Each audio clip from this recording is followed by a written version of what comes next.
Okay, we are here with the prodigal son who has the golden arm gifted from the heavens.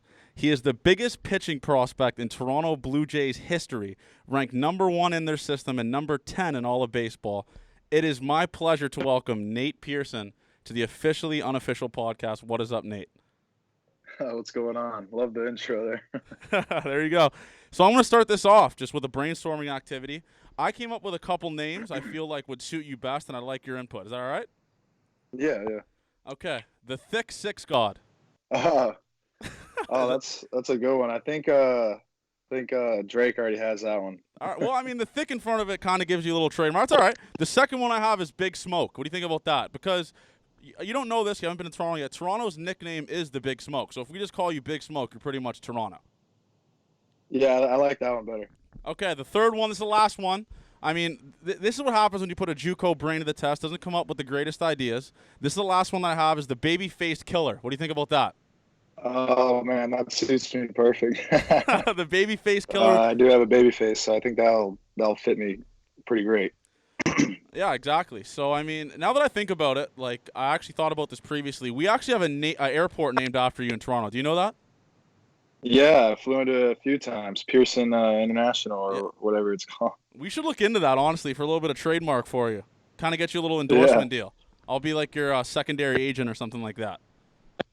yeah. It was pretty cool when I first flew in there. I was like, oh, Pearson International. I was like, man, guess it was meant to be. Some things are just meant to be, man. So, what was your first? So, you're flying into Toronto. You get to see the beautiful skyline, which is tattooed on my chest, which I got drunk in Las Vegas. I got it tattooed on my chest. People don't know that. We'll talk about that later. So, you fly into Toronto. What's the first impression that you have when you land? Uh, I was like, man, this city is massive. The airport was huge. The weather was great, and I don't know, the people just from being in the airport were all pretty nice. But once I started driving around the city, I was like, man, this city is massive. This is the biggest city I've ever been in. No, it So it is. was it was pretty cool experience. It's I honestly think it's one of the nicest cities I've ever been to, and that's a little bit of bias, obviously. I think the biggest thing that gets overshadowed with you. I wanted to mention this because not many people do know this. I feel like people should know this. You're a JUCO guy. Oh yeah, You're a Juco you're, Bandit. you're a big JUCO bandit. People forget that, which is the scary part, which actually aggravates me. I feel like that should be talked about more. What was the biggest thing that you realized when you came into JUCO? What was the like holy fuck I'm in junior college moment you had? Definitely, my field didn't have lights, so all our games were during the day. Uh, That was the biggest thing. It wasn't the meal. Like what about the meals? Like tell the people because people listening to this right now, we're gonna meet a whole new crowd because it's Nate Pearson, big name. They don't know that much about junior college. Describe what your junior college was like, the meals, the travel, all that kind of stuff. Okay, so junior college in Florida is pretty good.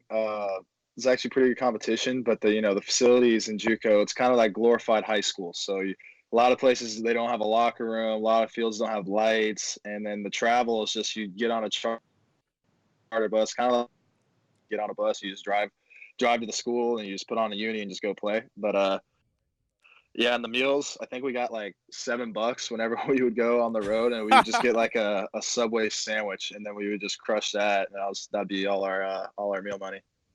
So you obviously throw three digits, 100 miles an hour. I just want to be the first to congratulate you on that. Congrats, Nate, on throwing faster than any human on the world. Majority of the humans actually on the world. When was the first time you hit 100? Like, what was that feeling like? It was in the fall at JUCO in my sophomore year.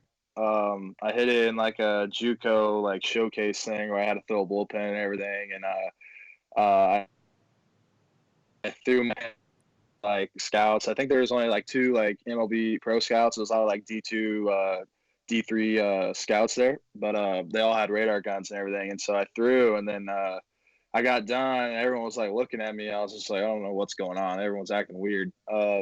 Then my JUCO pitching coach came up to me. He goes, "Well, did you feel good?" I was like, "Yeah, I felt all right. I was struggling a little bit with the changeup and everything." He's, "Yeah, well, I mean, you hit 100, so I wouldn't be too upset about it." So I was like, "Oh my gosh, no way!" So it was pretty cool.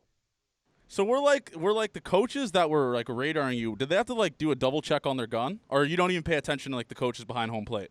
I try not to pay attention, but my coach said that everyone was like double looking. It's like, did you get that? Like they're looking at each other's radar guns. Like, is this right?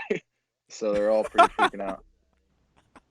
I love that, man. And like I said, I've been following you for a while in a non-creepy 40-year-old virgin way. I'm a big fan of yours. So you're in Vancouver, obviously such a nice part of Canada. Describe how sick that was to just be in Vancouver and be the dog. Like everyone's looking at you like you're fucking Wayne Gretzky. How was that? How cool was that? Oh, that was an unreal experience. I was there for about 2 months, and it was such a cool experience because everyone, like the Vancouver Canadians, you sell out every game. So every single game we had 6,000 plus fans there, just a bunch of Canadians getting rowdy every game. So it was awesome to get me pumped up before my starts and everything. And then just living in Vancouver was unreal. Like I'd see a bunch of people and we'd go out and get food and everything, and just talking to them and being in that city it was just one of the cool baseball experiences I've ever had. Do you get noticed, like even now, like when you're walking around Florida, or obviously Toronto? I feel like Toronto's more of like a hockey, basketball kind of city. But do you get noticed when you're walking around areas like Florida, Toronto, like even wherever, like random places? I wouldn't say I get noticed for like who I like. Oh, that's Nate Pearson, but I get noticed because how big I am, and they like, oh, you got to play sports, and then so they get me to answer all these quick bio questions, like, oh, what sport do you play? And I'm like, oh, baseball. He goes, oh, so you're professional or what? And I'm like, yeah. And they go, for who? Then I go, the Blue Jays. It's just like a whole question list that just every time someone asks, so it's just like rattle off all the answers. So technically, you're doing a podcast every single day when you're walking around town. Is that like the impersonation that I'm getting? Yes, exactly. I'm gonna make you a T-shirt that says "I'm Nate Pearson. I throw 100 plus miles an hour," and that'll just answer every single question when you're walking around town. Just start telling people, yeah, just Google it. You've been flying through the Toronto Blue Jays system, man. It's actually crazy that you were in Buffalo of last year. So there's a lot of teams in the Toronto Blue Jays system. What's like the coolest town that you were in, like on the Blue Jays, Lansing, wherever, that kind of like sticks with you, and you would go back and visit? Oh, Vancouver, 100%. Okay, I was quick. So Nate Pearson's pro Vancouver. For anyone wondering, Nate Pearson loves Vancouver. Love Vancouver. The food was great. The fans were awesome. Had a great time in short season. It was like my first taste of pro ball too, and we were selling out every game. All these fans were going crazy for us, and we ended up winning the whole thing there, so which made it even better. So we went all the way through the playoffs and everything, and we got a ring. So it was one way to kick off my pro career for sure. No, exactly. And talking about your pro career, hand up to me. I did say watching you pitch did give me a hard on last podcast. You were listening to it. Hand up, a little bit foul, a little bit out of context. Actually, not out of context because I did say that word for word. So do you feel the hype in Toronto, man? Because I'll be honest, you say the name Nate Pearson, and it's just immediate hard-ons around the city of Toronto.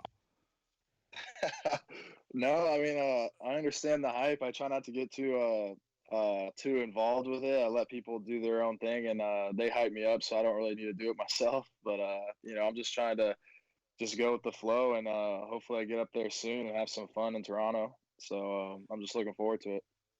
We're going to go out of context here. What's that chain you're wearing on your neck? I feel like that costs more than my college tuition and my car combined. What is that? No, it's like black onyx.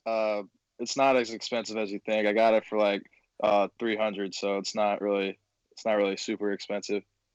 Okay, so it's still more than my car. All right, so let's get into back to a little bit of baseball talk.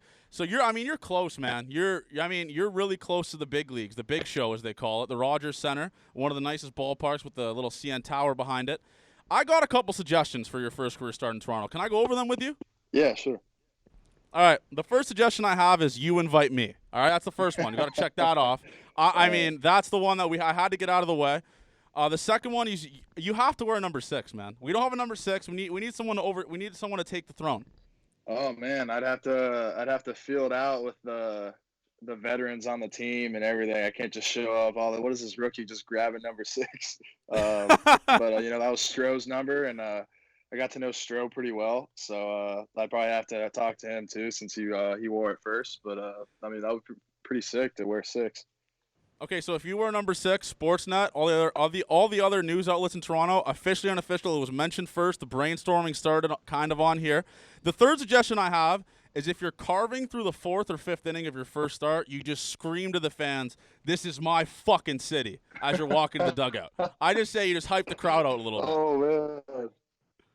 I'll definitely hype the crowd out. Give a little arm raise, get everyone riled up. I probably won't say that because that's not really me. But but that'll be pretty fun experience to be carving in the 4th or 5th inning in my debut. So that'll be pretty sick. No, I'm excited to watch that, and I'm excited for you to honestly invite me to the game. I'm pretty like that's going to be a big thing, a big part of the career. But the last suggestion I have is Josh Donaldson did this when he hit a home run, and he's gone now. R.I.P. Josh Donaldson with the Blue Jays. Love you, one of my favorite of all time. I say you start throwing up the 6 when you get a big strikeout or you get taken out of the game. Just embrace that a little bit too. Throw up the little 6. Oh, I mean, I could probably do that. Kind of like when Alex Bregman hit a homer, he sticks out the number 4 for "You should have walked me."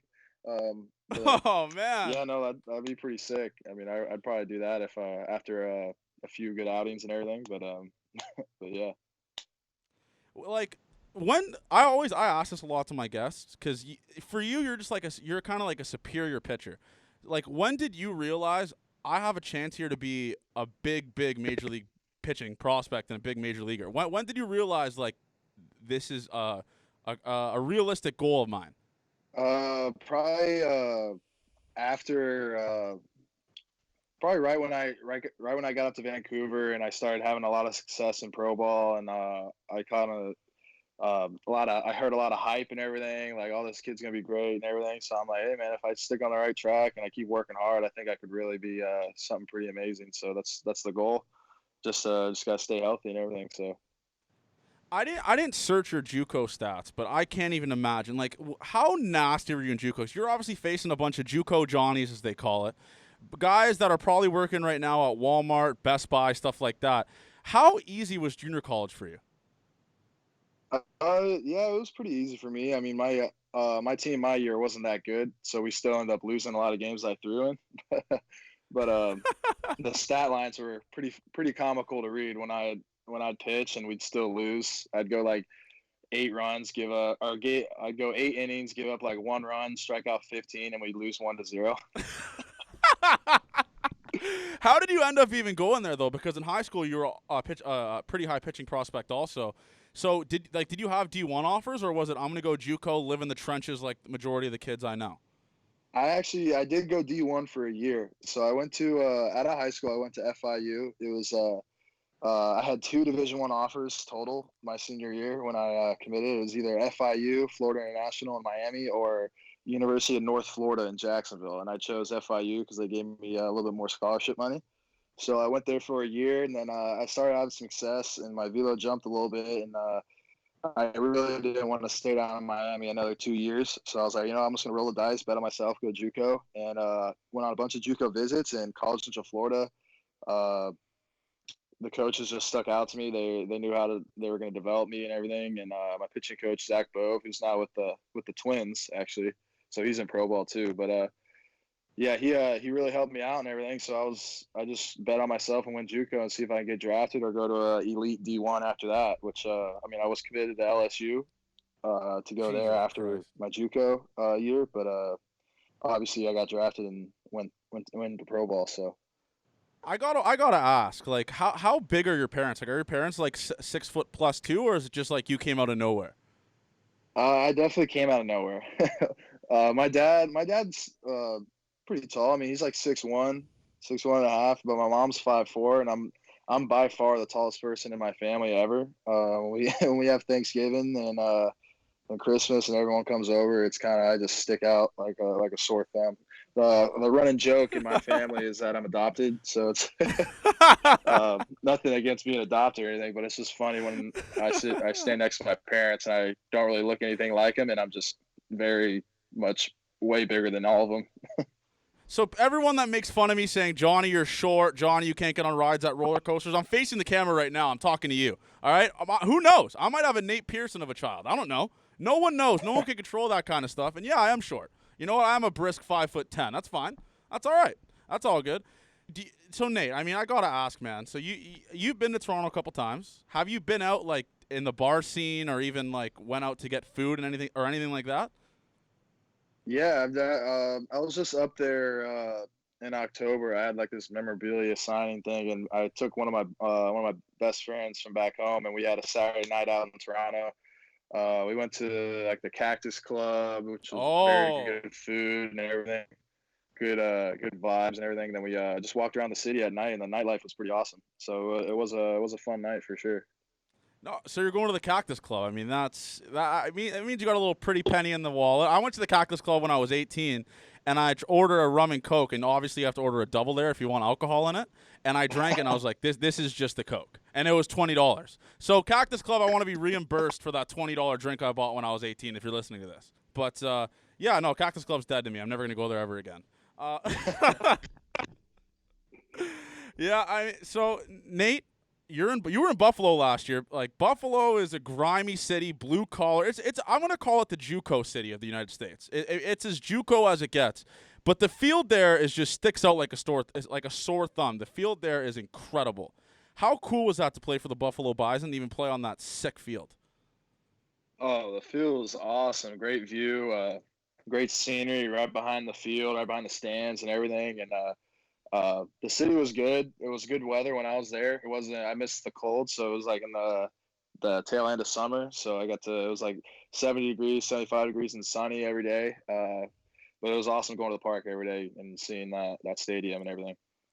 When you pitched there, like, was there like, could you notice there was more of a crowd? Because there definitely was.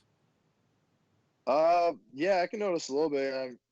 We had a few games before the day I opened up at home.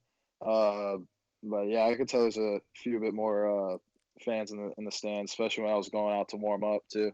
Is there like a specific pregame routine that you kind of go through, like certain music listen to? Hopefully the officially unofficial podcast, a little pregame routine ritual you start incorporating. But what's the thing you do before every game? I drink a lot of water, and I have Pedialyte the day before and the day of. So I drink Pedialyte, make sure my electrolytes are good, and then I don't listen to any heavy screamo metal music like Kyle does, but I listen to more of the calmer stuff because I get nervous before I pitch, no matter what's going on. If it's in spring training, an extended game, or if it's gonna be in my debut, I'm gonna be just as nervous. But I use the nerves to my advantage. You know, I kind of just play calm music in my headphones when I'm warming up and everything, just to get me ready. So yeah, let's go over that. Like, what's the pitch sequence you'd give to me if I was in the batter's box? So let me give you a little background here. I launch baseballs for a living. I'll go 1 for 50 with a nuke. So what's the pitch sequence you'd give me if I hopped into the batter's box?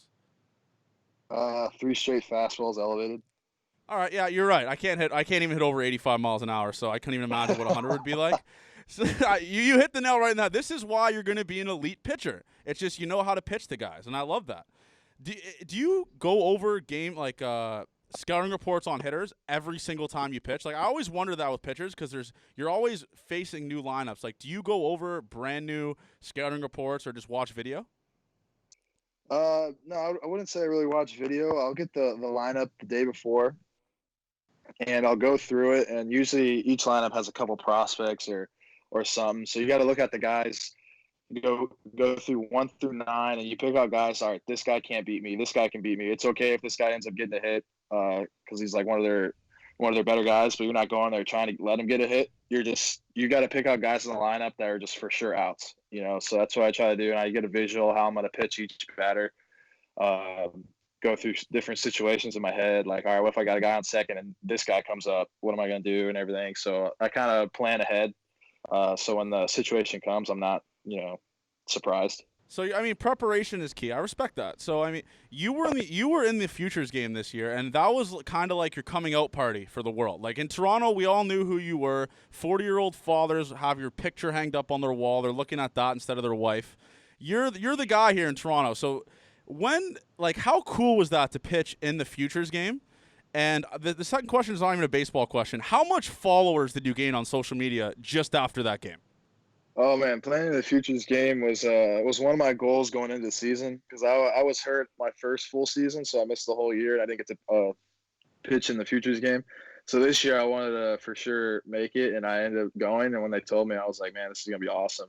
So Cleveland was an awesome city, and getting to pitch in that stadium with that crowd was just so electrifying, and got a lot of adrenaline coming from it.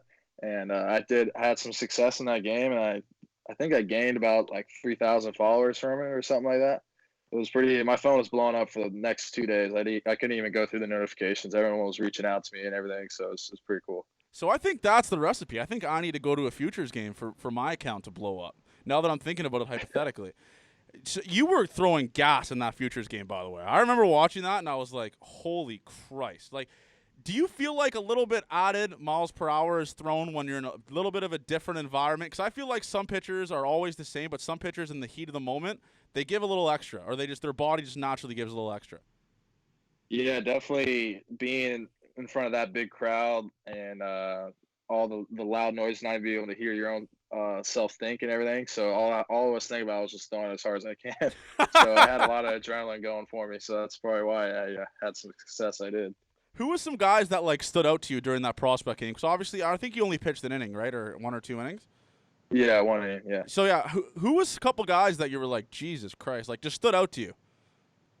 There was everyone stood out, man. Everyone brought their own little thing to the table for each team. Like each guy, we all knew who each other works. We see all the time on Twitter. Everyone's getting having a great game or whatever. Oh, this guy did this guy did this. But we had a few guys on our team.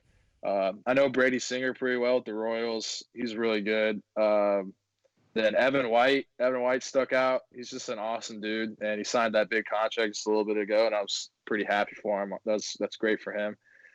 Joe Adell's just a wicked athlete, man. It's just pretty cool what he can do in the outfield and just at the plate. Royce Lewis at shortstop was unreal. Being able to play with him was pretty special. You just looking all the way around you in the dugout, you're playing with all these future big leaguers, and it's gonna be pretty cool to see down the road, like what kind of career they all have and what kind of career I have, and we can all look back to the futures game before we even made it to the bigs, and we could just look back on it. It'd be pretty cool. Yeah, like even Amir Garrett spoke about that when we had him on this podcast. He said like the futures game was unreal. Like we've had a lot of guys that played in the futures game, not a big deal, whatever. Sick podcast, but no, like the futures game is definitely sick. And talking about the future, I got to bring this up. Like the Toronto Blue Jays in a couple years, I've said this time and time again, are going to be scary. And they have some guys like Bichette, Vladdy, Kevin Biggio, you, me, just some nasty guys that are going to be on that roster supporting the team and all that. Describe how cool that is, man, just seeing the kind of guys move up in the system with you, because that must be insane. Oh, it's so cool to see them because right when I got drafted in 17, Vladdy and Bo were the top prospects, the top dudes, and they were in high A. So it was pretty cool to see next year and the year after that how they gradually made their way up to the big leagues, and now they're having success in the big leagues. Vladdy in the home run derby, hitting so many of them. I was actually there, and I was just, man, it was pretty crazy to see that. I played in the fall league with him just last year. Now he's here in the home run derby, and then Bo Bichette just showing what he's been capable of doing ever since he got into the minors. Just never skipped a beat. So it's pretty cool seeing him. And also Biggio, I played with him in the fall league, just being able to see him get his call and his debut. Yo, no, yeah, Calvin Biggio is one of a sneaky guy because I feel like Bichette, Vladdy, and all those guys get kind of hyped up a lot, and Calvin Biggio just kind of slides under the tracks. He's also a really good guy, man. I'm excited for him as well. But just speaking about the success of Toronto, like everyone saw it here with the Raptors. When you produce a good team in Toronto, man, the city shows up. And I'm so excited to see what the stadium's going to be like. I can compare it to the Astros. Like the Rogers Center fills so many people, and when the Jays are good, man, the city here is crazy. So I just want to offer, maybe I could be your security guard when the Blue Jays are good. Maybe I can kind of help you get around and all that kind of stuff, because I feel like you're not going to be able to walk around the city when the Blue Jays are starting to be on the map. Yeah, man, I'm definitely gonna need some sort of protection. No, yeah, like I said earlier, man, you're the number one prospect on the board. You're actually the number one prospect on my board as well. Do you want me to list you some a little bit of factors that played into that? I have a couple pretty serious factors. Yeah, let's hear it. All right. You look like a kind of guy that would embarrass me in the batter's box and then take me out for a beer after the game to apologize. That's the one. You're 60 on that scale, the big leagues, in my scouting scale. The second one is you have elite style off the field. I've seen the jackets. I've seen the chains. I've seen the shoes, Nate. You flaunt it around a little bit. You're a big style guy, and I respect that. That's the second factor that played in my position. The third one is you're a headband guy in the weight room. Don't think that went Oh unnoticed. yeah. You like to wear a headband in the weight room. I feel like that adds weight. I might start doing that. Hopefully that'll add a couple inches to my height. That's my third factor. The headband is a crucial thing. Bryce Harper does it. Everyone else does it. The fourth one is you throw over 100. That's just the simple baseball fact I wanted to throw in there. So that on my board, you're number one, and Kyle's number two. That's a good list, and all of them are pretty accurate. Definitely got to lift with the headband, man. I don't even have that long of hair, but it's just that extra the extra swag of when you're working out. We got so many different headbands. Just cycle through them each day of the week. So. So speaking about working out, Kyle's a big. I'll post how much I lift on Instagram. He loves posting it, and hands up to him because he lifts an uncomfortable amount of weight. What are the numbers you're kind of putting up in the weight room? Because I feel like you put up some pretty good numbers. Yeah, no, I definitely put up some good numbers. Kyle's he likes to let everyone know, and that's awesome. Like he lifts the house. When I first met him in the fall league, I was like, man, this guy's massive. Like I felt like I was big, and he was like. We're almost the same height and we're in the same weight, but we carry it totally different. Like I got a little bit more fat on me than he does, but man, he's a football player. He's a wide receiver. It's pretty cool to see how athletic he is. And we went out to Driveline together, like he was talking about, and we were all just crushing food. And I was like, man, I've never been around a couple of guys that eat as much as me, and they're both just crushing food, and we were just lifting the house. It was a pretty fun experience. So what's the squat rack like? What's your max on the squat? I need to know. We're gonna do a content piece of thickness to dice ratio, so I need to know your numbers.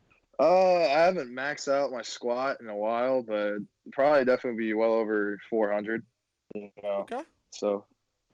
All right, no, that's definitely a good number. That definitely helps your case for the goat of thickness. I mean, that's definitely still an award we're gonna give out during the season. We're gonna wait it out a little bit, obviously.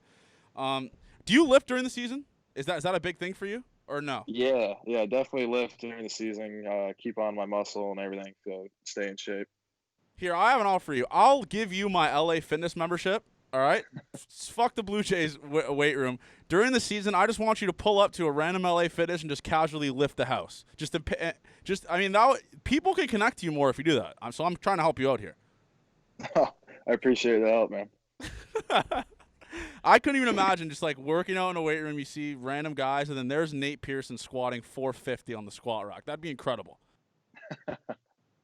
Oh, that'd be awesome. We're gonna try to get you a little bit more Canadian. I'm gonna cut you some jorts, get you some other things like that. Have you tried Molson Canadian? Obviously not in season. You're a big pitcher guy, big analytic guy. You don't drink in season, but what's your drink of choice in the off season?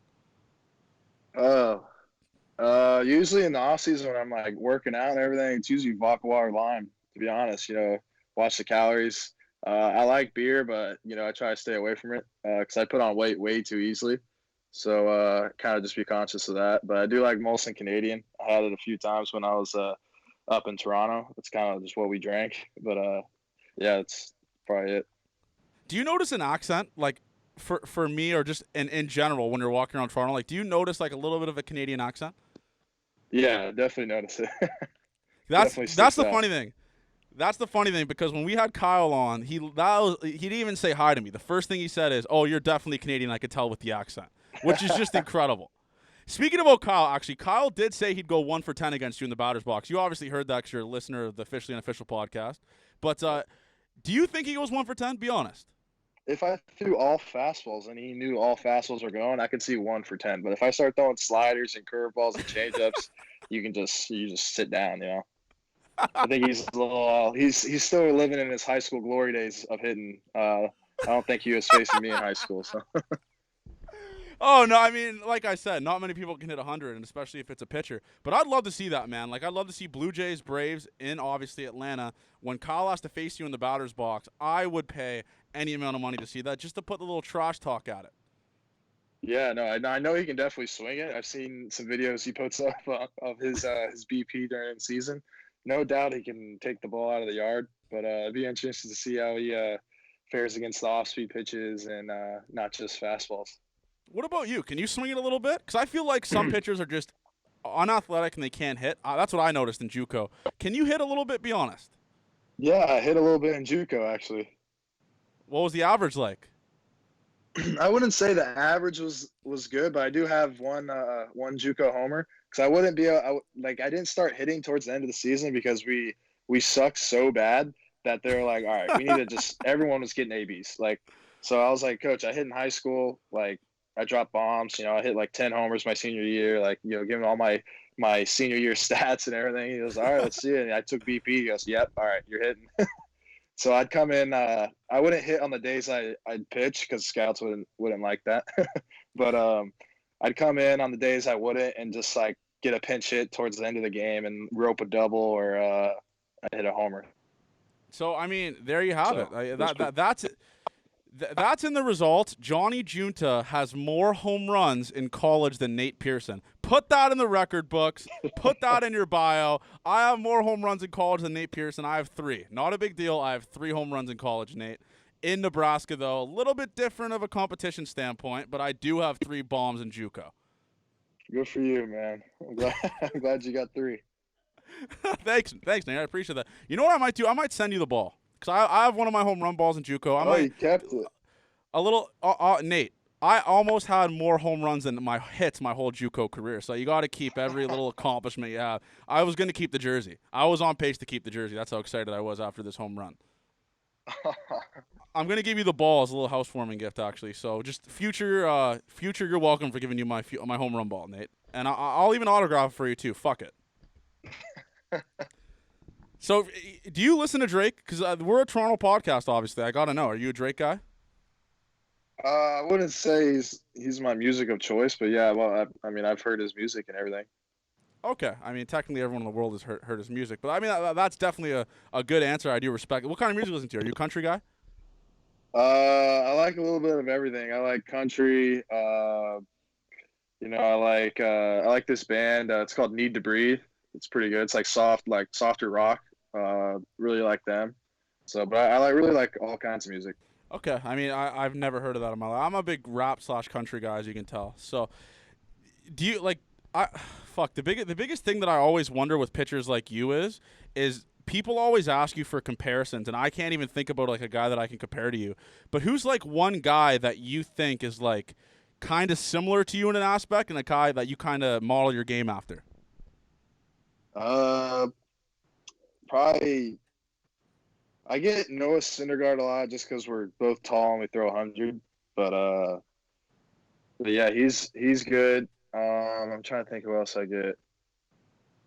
I mean, everyone likes to. If there's a starter that can throw 100, they compare me to him. So, if you have a list of all the guys that are starters and throw 100, you could probably make a case that I'm comparable. You know what I think they should do in like the All-Star game to make baseball fun again? I think they should do the hardest thrower competition. And like I'm not even fucking around. Like I feel like that would be just electric. Like having you, Syndergaard, Chapman, just seeing who could throw the hardest. What do you think about that? I'd definitely sign up for that. That'd be pretty fun. But the biggest thing about that is I feel like major league teams would be like, fuck no, because what if someone just rips their UCL in the process? No teams would let their pitcher do that, probably. So that's probably not going to happen. But it'd be pretty cool to think about, though. We might have to do that off campus, though. We might have to start a little event in the off season with it. In Toronto, I feel like the radar guns are a little bit different here, and I'm gonna bring up a little fact here. So in my head, I feel like I'm smart enough to calculate the miles per hour, and when I'm at a Jays game, I feel like it's like 2 or 3 mile per hour less, trying to keep you guys humble. So I'm just gonna warn you, Nate. I want you to keep your mind on that. I feel like if you throw 100, it's a sneaky 103 in my brain, in my JUCO brain. So just keep that a little as a little mental note.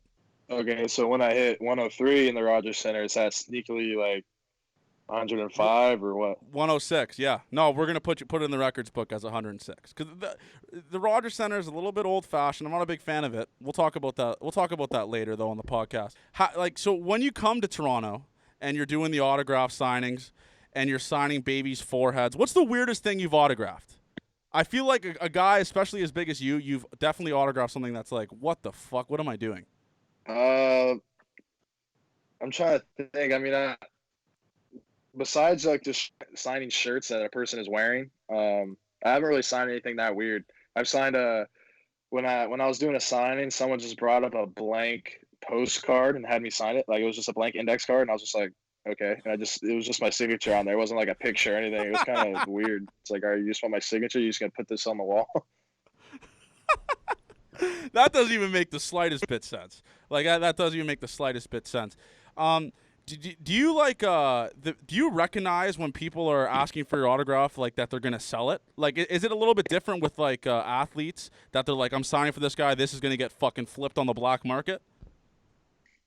Yeah, you can usually tell, especially during in season. We got these like 50-year-old dudes with a huge binder full of baseball cards trying to get all these guys signed. So you could easily pick those guys out. That's why usually only like really sign it for kids or guys or that are younger. And because if you walk up to me with a huge binder, it's kind of like all right, you're just selling these. You're collecting them and you're just selling them. Yeah, no, that's like that's what a lot of people in this podcast have said is like I most of the people you sign for like genuinely want your autographs. Some of them is just like I don't give a fuck about who you are. Like I just want to sell this shit. You talked about Kyle earlier. What's the funniest story you have about Kyle? Like the weirdest shit that he does? Oh, man, that's tough. I mean, he's a weird dude. I mean, nothing like too crazy, but I mean, I'm trying to think. When we went to Seattle, we were all doing a bunch of weird stuff. We had this house like right in the woods. It was like a cabin in the woods. It was kind of sketchy, but we were all three of us were together, so it wasn't too weird. But at night it was really sketchy. I feel like we were about to get like axe murdered or something. But during the day we'd go down to like this little river behind our house, and we were walking around trying to like see how far we can get down the river or whatever, and we were just throwing rocks and everything. And so Kyle was throwing a bunch of rocks, and at one point made Forrest slip into the water, and so his whole shoe went into the water. And then he was like, "All right, we're done. We're going back." So it was short lived, but no, both those guys are clowns, and it was pretty fun hanging out with them. So Kyle is a big hunter guy. Like when you guys are in the wilderness, is he like tempted to pull out a crossbow and try to shoot a squirrel? Is he one of those guys like I could hunt that shit right there? Yeah, he's very open about all the things he kills and stuff. So kind of weird talking about everything he's shot or murdered, basically. That's the crazy thing, man. Like obviously when I went to Juco, it's like you go to someone's house and there's just dead animals embraced all over their walls like it's wallpaper. I feel like that's the biggest thing you're going to notice here in Canada is like that never happens. Like everyone here is just I'm not jabbing at the US, just like a little bit more normal. Like we don't enjoy killing animals. Yeah, I'm be honest, I'm not a hunter. I've never like went hunting for animals. You know, I've like shot a shotgun and like shot like clays and everything, but never gone hunting and shot an animal. I'm not saying I would, but I don't have a bunch of deer heads around my room or anything. Exactly. So when you come to Toronto, what's going to be your walkout song when you're pitching? Like that's the song that everyone's like, holy shit, he's coming in to pitch. Let's fucking go. What's the song? I don't know. Maybe you can help me out with that. I need something pretty intimidating. Like, all right, here we go. Got to get the people fired up. You know. Six God by Drake. I feel like that's always a go-to one. Or Trophies. But Jose Bautista had that. Like when Jose Bautista would come up to bat and Trophies would go, it would just be an electric factory in the Rogers Center. Maybe the Macarena. When you're coming in to pitch the Macarena, everyone's dancing in the crowd. That's another suggestion. It has to be rap, though. I mean, we can't do this. It has to be a rap one where the crowd's going bananas for Nate Pearson to hop in and just light the radar gun up. We'll figure that out. We'll definitely figure that out. But when you were growing up, who was your favorite baseball team? I grew up in Tampa, so definitely the Tampa Bay Rays. Really, the team that's in the Blue Jays league. I mean, that's fine. I respect that. So, are you gonna give a little more when you're facing Tampa Bay Rays now? You're gonna light them up a little bit? Yeah, I mean, yeah, it'll be cool because I'm gonna have my whole family there. All my friends are come out whenever we play at the Tropicana Field here in Tampa. So it'll just mean a little more. So hopefully I dice them every time I pitch. I'm excited for that. And like, are the guys in the Blue Jays system like kind of talking to you and saying like what your timeline is or when they think you're gonna be up in the big leagues, or is it just play it by ear? Yeah, I mean, I get asked that all the time, but at the end of the day, it's not my call. I just gotta be ready for whenever they do. So hopefully it's sometime this year, and going into camp and trying to make the team. It may not happen, but just thinking I'm gonna start in AAA and just keep having the success I was having at the end of our all last year, and just hopefully get the call here soon. What's the biggest thing you're excited about, like about the major leagues? Like for me, it'd be like just like the spread, the private jets, actually like having nice hotel rooms. Like, what's the biggest thing you're fired up for? Obviously, off the field or just even on the field. No more 10-hour bus rides to random cities you've never even heard of. That was that's a great answer, Nate. I really do like that. Like the biggest thing about the Blue Jays is, which is what makes it so difficult for a pitcher, is the fact that you got to face the fucking Red Sox, the Yankees, the Rays, even the Astros a lot of times a year. So was that something that you kind of thought about when you got drafted? Like, holy fuck, I'm gonna have to face the fucking Yankees like a trillion times a season. No, I didn't really think about it. I just kind of took it and said, all right, I just got drafted. One of my dreams just came true. The next dream is to make my major league debut. I don't care who it's against, just trying to be a big leaguer, and put up some good numbers. So it doesn't matter really who I'm facing. Yeah, it's a little intimidating when you're facing Stanton, Judge, and Gregorius all in one lineup, but it's just you just gotta know that's where you belong because you're a big leaguer too, and you just gotta get them out. Yeah, no, exactly. Who's one guy like you're excited to go up against, like just to see, kind of compare your stuff up against? Definitely Mike Trout. He may even hit a homer off me, but it'll be so cool to face one of the greatest baseball players ever. No, that would just be like must see TV. Nate Pearson against Mike Trout. That'd be crazy, man. Have you actually had any interaction with Mike Trout or any big guys like that before? No, I can't say I have. Obviously, being in the J system, you get to know some of the big leaguers. So I got to see Stroman, Sanchez, and all those guys. But I haven't. I can't say I've met like a superstar like Mike Trout caliber player. No, yeah.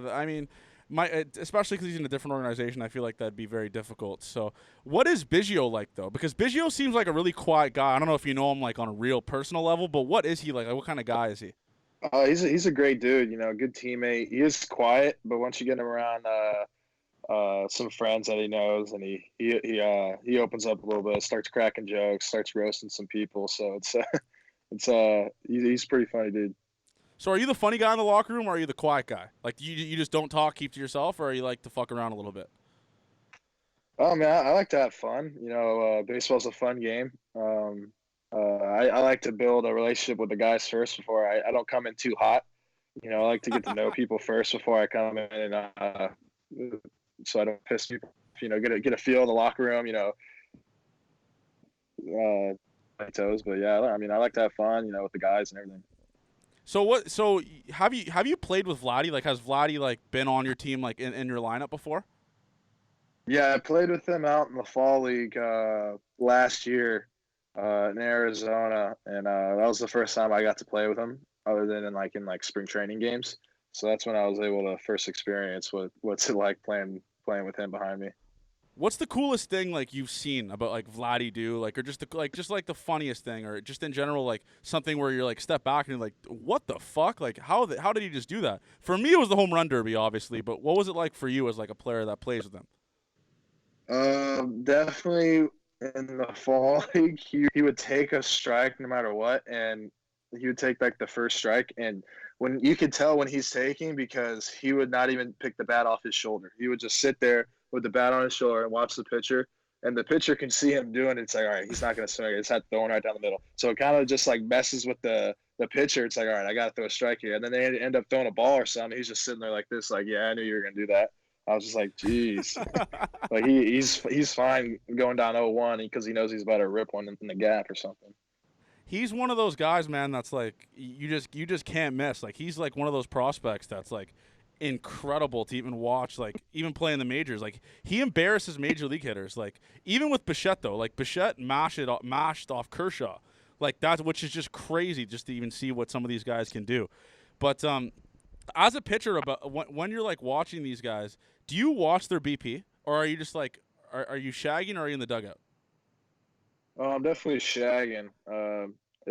I like to see how far they can hit it and or how many home runs they hit. Because then if they don't hit any, I could go in and mess with them like, bro, you didn't even hit one homer out in BP today. And they'll be like, oh, man, the wind was howling in, man. Or give me some excuse. I'm like, yeah, whatever. Just mess with them. But, yeah, it's the type of fun I like to have with the guys. Keep it light. No, I honestly like sometimes I used to just go to games and just watch their BP because it's just amazing the shit that they could do. Did you feel like for people don't know this, people don't know that you went to Driveline. I believe it was last year, right, or 2 years ago? Yeah, last year. How big of a difference did that make for you? Because I did see in a video you said you were like you went there to like get a slider and a changeup, or just like learn a new grip for it. Yeah, so I went there for pitch design because I have a bunch of technology, like movement sensors and like Rapsodo and TrackMan stuff, so they can help me design pitches that are like that play best off my fastball. And so it definitely helped out this year getting my slider more consistent and my curveball more consistent. So, lastly, I just want to ask about your off season. So, what have you been doing this off season to kind of train yourself for the big stage and kind of meet the hype and all that stuff in Toronto? Just treat it like a normal off season and just work out, like just get after it and win the off season and just come into camp the best prepared I can and make sure I'm in shape and everything. So just keep working hard and stay healthy. No, that's definitely a realistic goal, and I appreciate that. I'm looking forward to 103 next year, though. I'll be honest. That's my goal for you is 103 on the gun. Have you hit 103 before? I think you have. I don't think you have, right? No, I hit 104 in the Fall Stars game in the Arizona Fall League last year, but the hardest I hit this year in the season was 103.